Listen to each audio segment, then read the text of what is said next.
آج تو ساقب نہ کچھ آتا ہے نہ جاتا ہے. کہتے ساقب آنکھیں بند کر کے کہتے دے ورنہ تختہ پلٹ دیں گے, دے ورنہ تجھے تباہ کر دیں گے. ایک ایسا ہی آ گیا تھا بھکاری میرے اعلیٰ حضرت کی چوکھٹ پر. لوگ کہتے ہیں اعلیٰ حضرت نے شرک کو بڑھاوا دیا ہے, اعلیٰ حضرت نے کفر کو بڑھاوا دیا ہے. نادان اعلیٰ حضرت نے عقیدے کی حفاظت کی ہے اور کس شان سے حفاظت کی ہے. ایک بھکاری میرے رضا کی چوکھٹ پہ آیا اور آ کے کہنے لگا اتنے روپے دو, 5 روپے دو, ورنہ تمہاری حویلی کا تختہ پلٹ دوں گا. میرے امام مکان سے باہر نکلے, کہتے پیسے جتنے چاہے اتنے لے جا, لیکن خدا کی حکومت میں حکمرانی میں دخل اندازی نہ کر. یہ تیرا جملہ شریعت کے خلاف ہے, جو تو کہہ رہا ہے یہ غلط ہے, یہ جملہ نہ کہہ. اسے معلوم نہ تھا آج پالا کس سے پڑ گیا ہے. آج پالا صرف ایک مولوی سے نہیں بلکہ مصطفیٰ کے در کے قلندر سے پڑ گیا تھا. آپ فرماتے ہیں یہ جملہ نہ کہہ بلکہ جتنے چاہے پیسے لے لے. اس نے کہا پیسے 10 دیتا ہے تو دے, ورنہ حویلی پلٹ دوں گا. ماں نے اندر سے آواز دی, اے بیٹے بھکاریوں کے منہ نہیں لگا کرتے ہیں,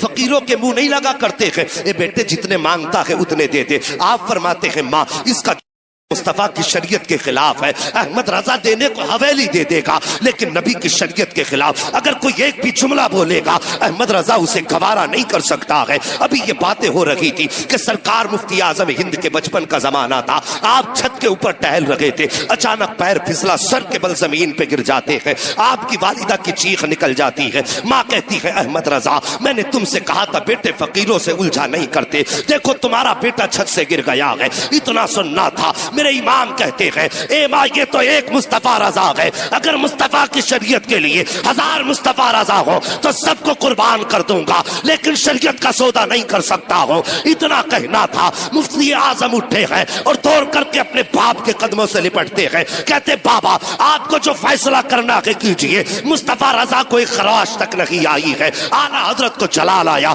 آپ نے اپنے پیر کے جوتی کو آگے کیا تھا. فرماتے سن تو حویلی پلٹنے کی بات کرتا ہے, احمد رضا کا جوتا پلٹ کے دکھا دے. اس نے ایک ہاتھ لگایا ہے, جوتے کو نہیں ہلا پایا. دوسرا ہاتھ لگایا ہے, جوتے کو نہیں ہلا پایا ہے. پوری طاقت لگا دی, جوتا نہیں ہلا پایا. پیچھے ہٹ کے کھڑا ہو گیا. کہنے لگا مولانا تمہارے پاس کوئی جادو ہے جس کی وجہ سے جوتا جام ہو گیا ہے. میرے امام نے مسکرا کے فرمایا تھا سنیے اپنی جہالت والی باتیں اپنی جیب میں رکھ. میں جادو کی بنیاد پہ نہیں بلکہ جو بھی کہتا ہوں مدینے والے مصطفیٰ کی حکومت کی. بابا نعرہ تکبیر, نعرہ رسالت, نعرہ غوثیت, مسلک اعلیٰ حضرت, فیضان اعلیٰ حضرت, غریب نواز کانفرنس, علامہ مفتی حماد صاحب قبلہ, سرزمین راجہ کا مجھولا. زندہ باد زندہ باد. سبحان اللہ سبحان اللہ. صاحبو ہمارے رضا نے تو ہمارے فکر کی حفاظت کی ہے